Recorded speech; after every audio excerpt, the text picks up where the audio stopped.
because we're talking about the online, I would just like to give you a couple of information. Maybe Gerardo will talk to you deeply more about this later on.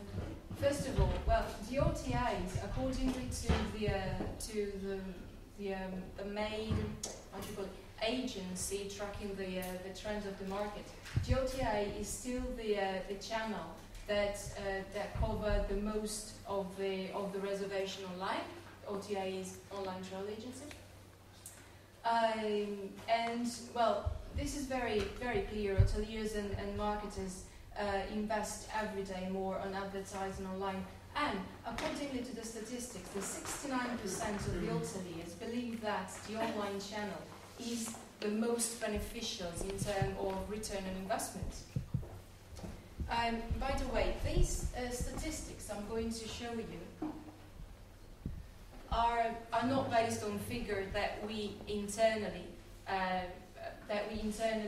get from Orbitz. In order to give you like more universal and more generic and transparent view of the market, we are using figures taken from very prestigious agency like EAB, like Focusrite, like Mobile Software. So, who is our online customer? Well, let's have a look first to who he is and what he buys. But basically, who he is a man or a woman, 50-50. You know that at the very beginning, or when we were used to the online, the offline business, normally were the women who used to do the reservation, go to the travel agency, do the reservation, or even when the online start, was more girls doing all the reservation. Now it's like 50-50, man and woman. The typical profile of the customer online is young customer between 18 and 34 years.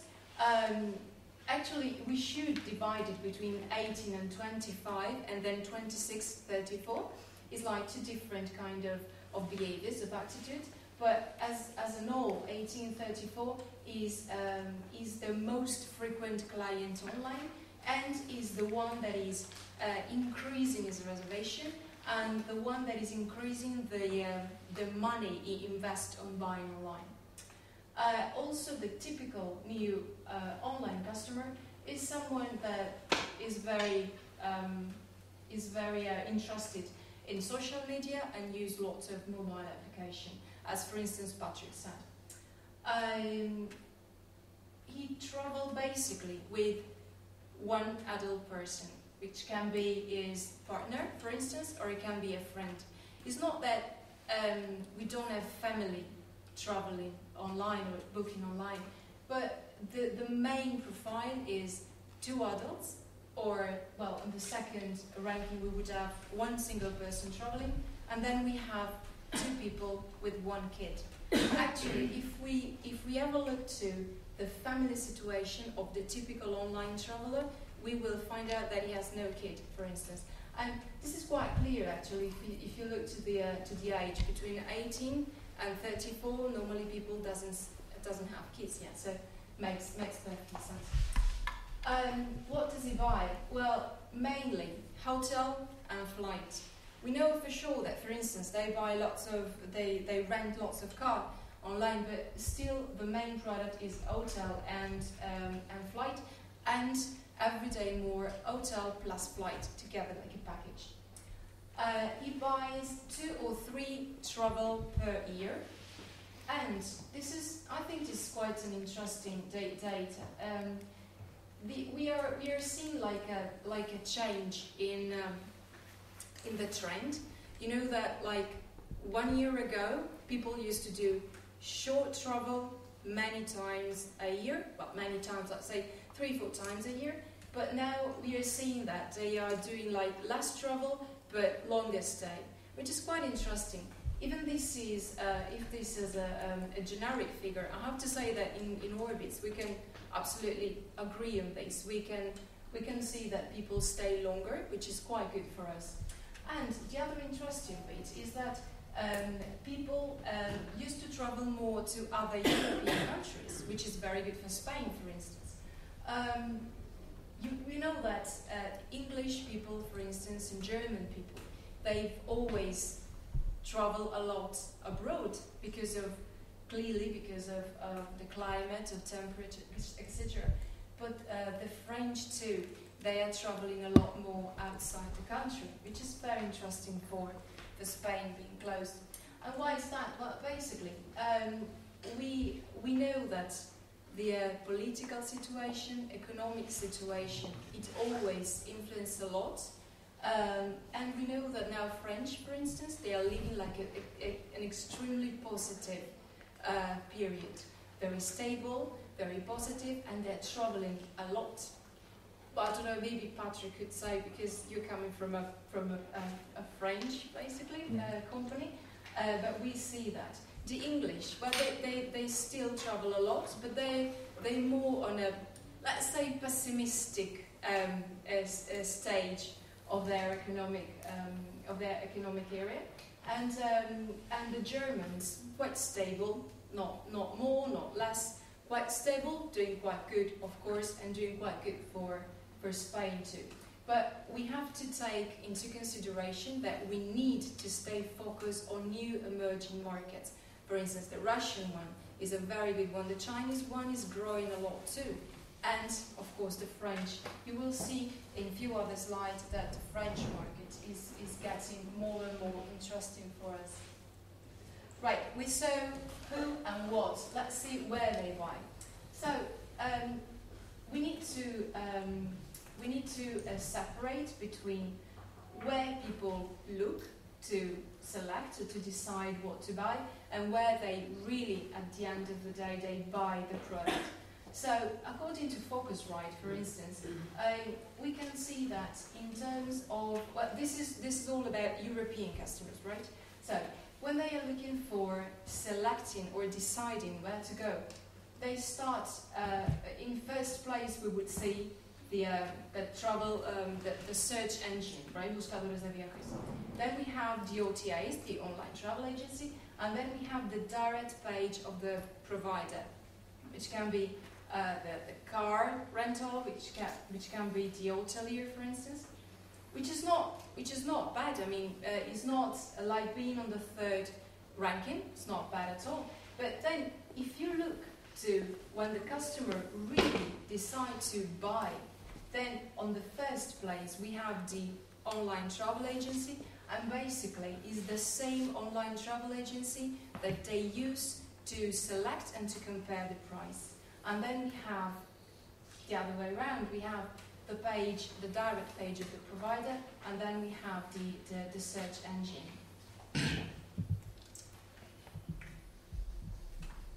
Right.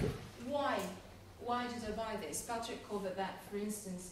It's very interesting to know what the customer is basically looking and what is influencing his choice. So in 2010-2011, EOB told us that people were mainly focused on pictures, on the review of other customers, talking about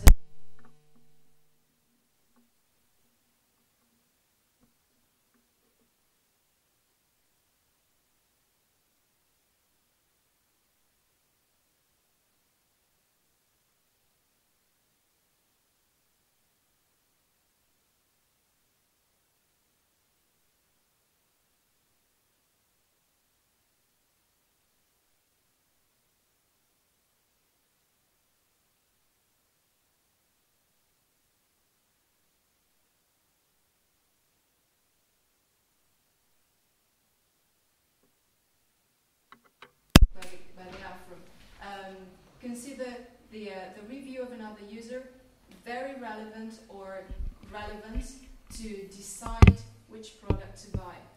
60% probably would say the French, 75% the Germans, because the Germans, we know that are the type of customers that tends to get more information about the travel they want to go. Then we have the interactive map, which is very interesting now for the customers. Photos, and our virtual tool, always photos is a very interesting parameter to decide which product to go. put as well the review of another user via social media. The percentage is still quite low, between 8% and 13%, but is 3 points up versus last year, and we think that it's going to be 4 points up next year. So we really need to stay focused on what's happening on social media. And then this, I think, is quite interesting too. About why they choose a product instead of another is the positioning.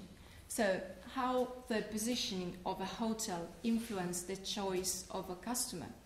This is these are the first 10 position on the first page of a common OTA. So you will realize that the first 3 positions get almost 50% of the booking of the total revenue. It's still very important to have a 2% if you consider that a tour operator can sell a lot, but then the difference is really amazing. And I would just like for you to think about what is actually deciding what the positioning is, because it's basically the algorithm, which is something that is always been like a topic of discussion, what the algorithm is, what it does, and what it takes into consideration. Well, the algorithm, apart from reviews, apart from popularity, apart from what you sell, what you don't sell, of course the price is very important. It's not that, okay, I put in the previous line, it's pictures, is the map, is the review, like the price does not matter. The price does really matter a lot. And the fact that you will see here, it means that the customer do decide, please sort by price, but they do trust what the tour operators offer, because this means that they choose exactly what we are giving them on the first page, which is, in my opinion, something that gives like an idea why OTA are still very important, because we give the product and we order it by a very with an intelligent criteria, which is the algorithm. Right, now talking about how they book, well, of course we cannot talk about the mobile application. Patrick gave us quite good figures too, and I couldn't agree more. We all have a mobile phone now. In Europe, the 51% of people having a mobile is actually a smartphone. Smartphone can be an iPhone, can be an Android, depends on the program. It's just a telephone that you can use for application, right? So 51% is smartphone, and the 32% of people using a smartphone, they exceed an application every day or many times a day, especially the English. 17 million English people use this application. Now, the Spanish people, not so much, but of course, as you can see, we are all increasing, especially the French one again. Tablets as well. Mobile software tell us that in 2015 we will have like 250 million of tablets. So if we think that this has started but is growing so fast, we cannot really miss a single second about this. We cannot miss the chance of advertising via these channels. So if we consider again Europe as our audience, in 2012 almost 30% of smartphone user will use this application specifically to book and search hotels. Again, youngest will be the people that use more the iPhones to book hotels. E-bookers, for instance, we have been pioneer about this. We have actually won. Sorry for the advertising. We have actually won in 2011 the best mobile application. We keep on working on it because we do believe a lot that this will be a gold mine. Right. So very briefly, what people does on mobile, because we know that application can be everything. You can play poker with the application. So, but basically, what do they really do? Referring to the online, to the tourism segment. So, if you have a look, for instance, searching flights and hotels. There's also a big part of renting car, for instance. Is almost the same figure. So you will see it divided between the three main European markets: UK, France, and Germany. So as you can see, 36% of the French users use their mobile to look for hotels or flight, and the 32% of them, they actually book a flight or a hotel via a mobile application. In all the cases, you see an enormous growing in just 1 year, basically, incredibly growth. And the French market is very, very active in basically in all the application, and is traveling more, of course. Modification to modify your booking, not that much, but then again, have a look to the way they use the mobile to update their social media. 39% of the English use that. English, unlike Spanish, for instance, or German, I would say, they use their smartphones more for leisure, whilst German, they still use it a lot for business. They use it a lot to book business trip, or because it's the device their company gave to them. Whilst the English, they're more used to it, and they do absolutely everything. Victoria Williamson, market manager for Balearics, she used smartphone for absolutely everything apart from doing your job, isn't it? Yes. Very well. Right, so again, social media. They basically, you cannot talk about social media, about application, without talking about social media, because the 2/3 of people updating social media, they do it via a mobile application. So between 50% and 70% of the Europeans are actually accessing a social network, mainly Facebook. The other ones, Twitter, whatever, but it's like incredibly less than Facebook. So it is important. eBookers is always investing on social media campaign. We do lots of contests, contest competition, and we give prizes, normally complimentary stay, for instance. And we do believe a lot the importance of this. We are having lots of funds, because as Jaime said, it's better to have funds than have customers, of course. We invest a lot on that. What did I do about the social media? Well, honestly, if you have a look, there's still lots of people at the very bottom of it. There's still lots of people that do not actually talk about their trip on social media, but a lot of people do that. If you look at the very up side, you have share and updates pictures or video about my travel experience a lot. Of course, the British do the most, but then you have a wide range of activities, like getting destination advice, like keep up with friends, travel itineraries, etc. So we really need to take into consideration that social media is fundamental.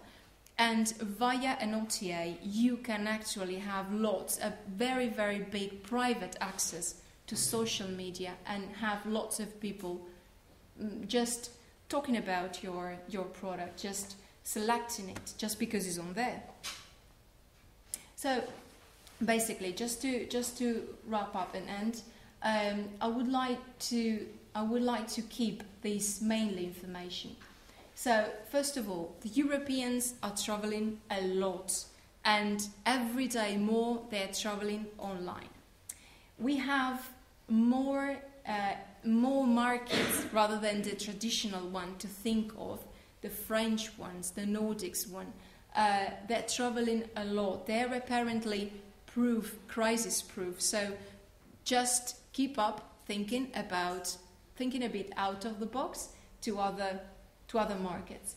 The use of the application is not just for business people. Actually, I can tell you that in Orbit, we are already selling a lot of reservation coming from smartphone, from iPad, and most of them, they have 50, 60, 70 days advance, and they stay 3, 4, 5 days. And it's not people with a suitcase. I mean, it's people just booking for their holidays. So iPad is not an executive corporate thing anymore. And of course, the review of other clients is especially important. Can be the review you can find on a social media, it can be the review you can find on an OTA, but it's really very important for all of us. Thanks a lot.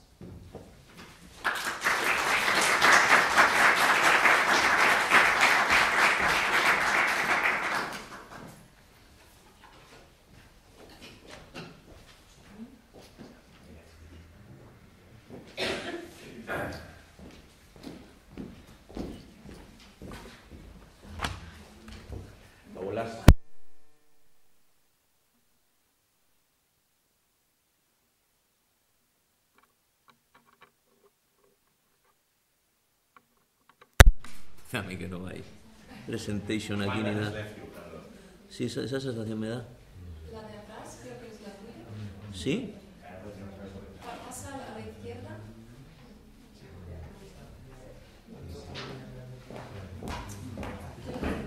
Creo que Esta no. For those of you who don't know MediaCom, we're a media agency, so we're focused on investing in advertising. What I want to do is give you a brief overview of what is the advertising investment right now, which at the end of the day reflects where the consumers are. I mean, I'm taking a slightly different tack, which is instead of asking what the consumers are, I want to say where the monies are, and what the monies are usually it's because there's some people watching that. Having a quick look of where we are right now. Right now, the online investment it was up to last year the second most important part of the advertising investment in Spain. It's overtaken this year already the newspapers. So although I have data here until 2011, right now it's already overtaking the newspapers, who are actually in an extremely deep dive. Importantly also is that it's growing. It's actually the only medium that's growing. It's growing in importance and growing in absolute values. We're talking that last year it increased by almost 13%. This year the EAB is saying that it's going to grow 2 digits. I doubt it because of what's happening. But reality is there's still some action there.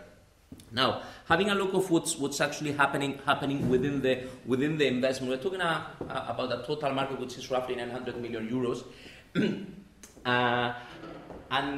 and mobile, surprisingly, is an extremely small chunk. I mean, we've seen from Irene that there's lots of things happening in mobile, but reality is it's still an extremely small piece of investment. It's only 16 million euros, which is very small. I think one of the main reasons is the whole devices are so split up that right now there's no traction. The problem with mobile, I'm hearing for the last 10 years, I'm hearing this is the year of mobile. Reality is it's never coming.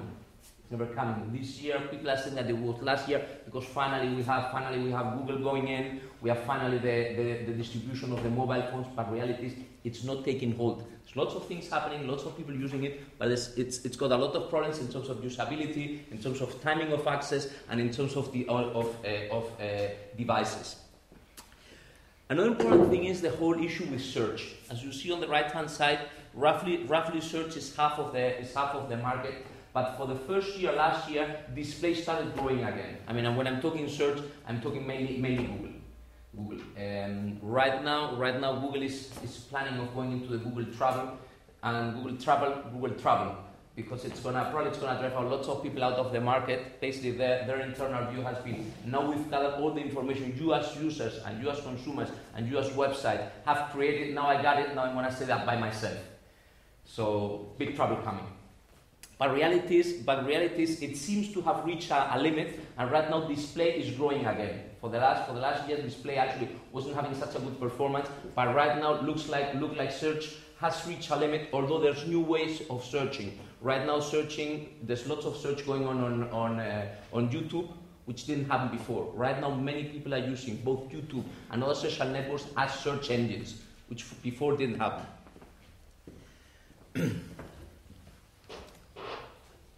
To give you also an idea, and I mentioned the video, and to understand what's happening in the future, I'm having a look at what's happening in the States, because at the end of the day, and again, the figures will be slightly different. There's a different split, but reality is video is growing quite a lot. So right now, the search and the advertising online is happening quite a lot on video, and it's supposed to be reaching a limit by 2014, where it's going to be the third most important area where advertising will happen. So reality is people are increasingly using and consuming video, surprisingly, quite a lot on mobile devices. Mobile devices right now, consumption of video is one of the most important activities online.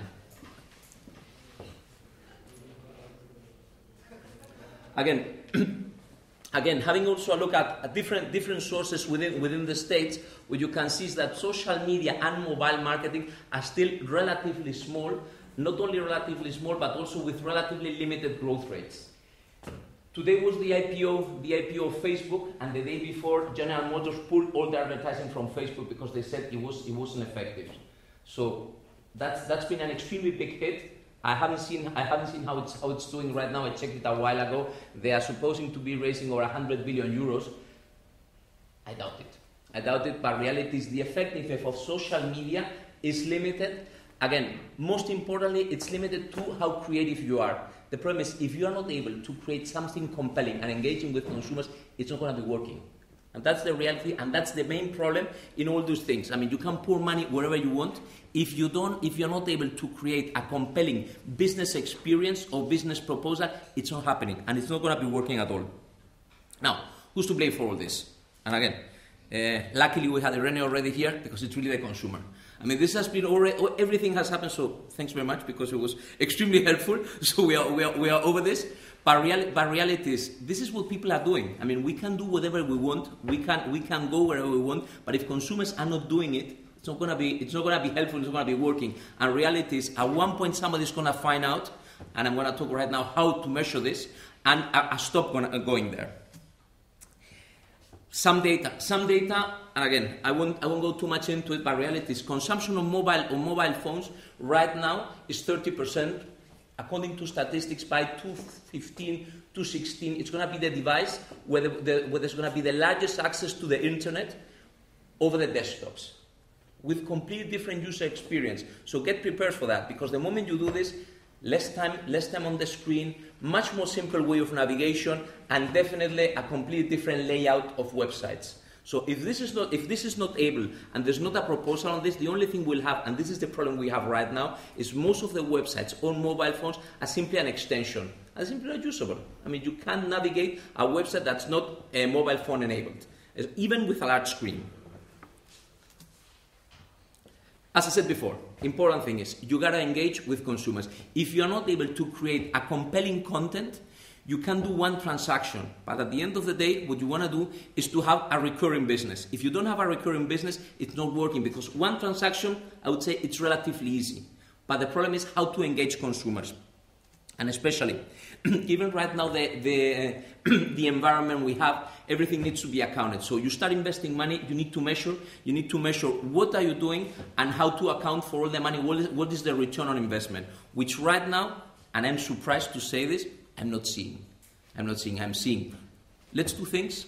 Let's go Facebook. Let's go LinkedIn. Let's go aggregators. But reality is, nobody sets objectives and nobody measures against it. Having said this, how do consumers buy right now?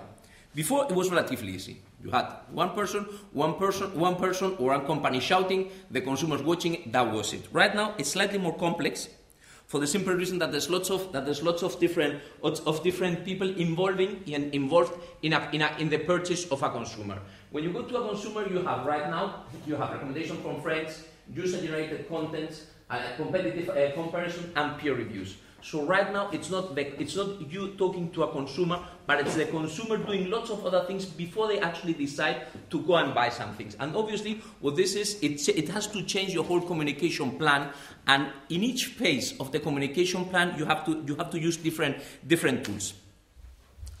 How usually works the purchase? The purchase right now is you have an initial set of consideration of brands, of destiny, or destination, or of websites you want to use. You do a research online. What happens? When you do research online, you change the set of brands you had available. This happens for all categories, no matter what categories, even if the purchase is not online. Say, for example, automotive. Automotive right now, this happens a lot of ROPO, which is research online, purchase offline. But reality is, when you start deciding you want to buy a car, you have your specific brand in mind. Now, after a while, you do a research online and then you decide, you know what, I may choose another one. So you go and purchase it, but when you start actually going into the purchasing cycle, you have a different set of brands you initially wanted to go. Now you do the purchase. On or offline, doesn't matter. What happens? Once you do it, you have an experience and you decide either you go back to the same brand or you change it. But the most important thing is you share the experience. So whatever happens with your experience before, it was just you. Now it has a lot of amplification in many instances, even through the same system or through the same devices where you did the purchase and you share it. So it's I would say, twice as important. No, it's way more important to create a good consumer experience than before. Because at the end of the day, before, you had a pissed off consumer. Who cares? Problem is, right now that person is going to tell all their friends and all the people they know, this is not working. So you lose way more than actually what you see. So there's a lot of underlying lost business or latent business which you're losing. For a simple reason. Everything's a click away. When everything's a click away, right now, let's start talking about the different media. What happens today with a normal media campaign? With a normal media campaign right now, before what all the media campaigns did was driving consumers to buy a brand. Right now it's different because we have one part which is where you want to start creating a relationship with your consumers. All the media drive consumptions and drive user to the engagement, to create engagement and to the social media. Because in many instances, the website is where you can gather information about them, you know how they behave, you know how they think, and especially you can keep them and you have them identified. So this is one thing you have to do and you have to keep in mind, to be able to drive the consumers to a place where you have them. For one simple reason, all the above media, the ones in gray, are unidirectional. When you have them in online, it's bidirectional. This is not working. I knew it wasn't working. Qué putada. Let me try to fix this. A ver.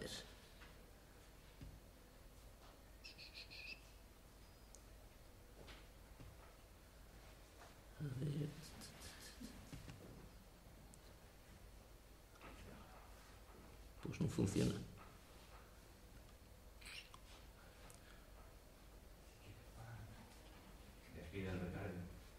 ¿Eh? Sí, no, pero esto se ha cascado aquí, porque antes lo hemos visto y funcionaba. Aquí está. Bien. Okay. When we have right now a digital strategy, this is the things we should be considering. There's 3 balls, and actually there's 2 more I haven't included here. First of all, and pay attention. This needn't happen in the order I'm telling him, because it has to happen all at the same time. First thing, you have a property, you want to start talking. You want to look for consumers. First thing, you want exposure. You want consumers to see you. So what do? You start talking about paid media. You buy media. You go out there and you do advertising in general. So people start seeing you. Second thing, and actually what needs to happen at the same time, is you need to do the seeding, which is what we call the earned media. You need to be able to have people talk about you. If people don't talk about you, you are not relevant on the web. You won't show up on search, you won't be relevant, and people won't like you. It's not enough, because right now one of the main problems is advertising is not credible. So if you don't achieve that people talk about you, you're dead. Third thing is the experience. Once people talk about you and you have a credibility, you need consumers to engage with your brands. And how do you do that? Engage with your brands is participate in what you do. And this you do with your web, with your profile on Facebook, with your Twitter, with your YouTube channel. So all the media where actually the consumer takes part in your activities and is engaged in the brand. This is actually when you are going to be extremely relevant to consumers. Now there's two things that don't show up here, which is the sold media and the hijacked media. Sold media, and again, I'm not showing that because this is the standard methodology, but the sold media is start thinking about selling ads on your websites. You have a website. Have you considered having people pay to be there? If you have enough traffic, one of the important things and one way of monetizing all the audience you have is selling ads or selling space on your website. And the other thing is the hijacked media. One of the worst things or the best things that the internet has is everybody can talk about you, for good or for bad. If something bad happens to you before you had, as I said, a P consumer, who cares? Nobody knew about it. Now everybody does know about it. So one thing you have to take into account and to be aware of when you do your strategy is to be able to have to counter any hijacked media. Somebody takes you hostage and starts talking about you. This morning I was talking to somebody on the one-to-one conversation we had, and I said, well, listen, one company did a big mistake 3 years ago and is still showing up on the top results of Google. That's a problem, and that's a mistake in the communication strategy. If you don't work about this, and again, I'm not going to go into how this can be done, but there's ways of doing it. You have to bury the results. You have to make them disappear from the first page of search of Google, because that's the worst thing that can happen to your property. Okay, so once you have this, the big difference we had from before is before you did an advertising campaign which gave you 1 point of awareness, big awareness. Right now, with everything I've said so far, what we have is an awareness of a company, of a brand, or of a campaign which extends across the time for a long time. So you have to be aware and you have to be ready for that, because before companies were prepared to say, okay, we're going to have a big spike in calls. We're going to have a big spike in research. We're going to have a big spike in reservations. Right now, you have to be ready of constantly knowing that there's people out there and there's things happening and you can track it. Okay, question is, where do we start? One of the big problems is there's lots of things out there you can do. And you can do tons of things. You can do social media, CPA, CPC, tons of things. And the big problem is, and again, I'm faced constantly with clients who tell me, listen, I want to do, LinkedIn, or I want to do Facebook, or I want to do YouTube. Problem is, where, how, and why do I do these things? And as I said, first thing is, you got to know what you want to achieve. The big problem when we start doing advertising on the internet is people don't, or companies don't know what they want to do. It's completely, the easy answer is I want to sell. But you know what? Between selling and selling, there's a huge difference. You may want sales, one-time sales. You may want to have repeat sales. You may want to set up a database. You may want to impact new consumers. You may want to impact your brand attributes. Lots of things. And for each one of these activities, first thing you need to do is which one do you want to do? And second is you need to set objectives. I would say of 90% or 95% of the media campaigns I set, on the digital, there's no objective set. In many instances, because they are the first time they're done, doesn't matter. It doesn't matter. Set an objectives. Because if you don't have an objectives, you're always going to say, I've been lucky, and your boss is going to say, I'm not happy about it. And your shareholders exactly the same. So you need an objective because it's the only way of trying to constantly improve what you have. Otherwise, it's not working because it's too easy. It's too easy, but it's actually no way of improving. So, okay. So now I gotta switch the presentation again. Back to the former one.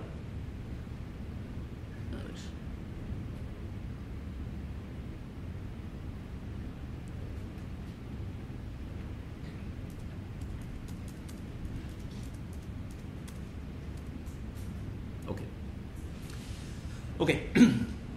When we talk about a communication campaign, we should follow these three phases. The three phases are first talking with awareness, second consideration, and third purchase. In each one of them, you talk to different consumers. Or actually, what you do is you narrow down the people you talk to. But in each one of them, you should use a different tool, a different website, or a different methodology of contacting them. Otherwise, what you're gonna do is, if you try to do sales but you haven't built up an awareness, I mean, it's lost money. So the reality is you need to follow a specific process and to use specific tools for each one. Say, for example, we wanted to talk about awareness. Obviously, the obvious point to start is, let's talk about display. Let's create eyeballs. Let's create impact, people watching you, so that people get to know you. Let's target the audience, and once we have a specific awareness set up, again, I'm not talking here about offline media, but the offline media definitely get complemented by this and complement this activity quite a lot. Because reality is, offline media, majority of them only do display or online videos. So it's really more about getting to know and making the brand or the company known.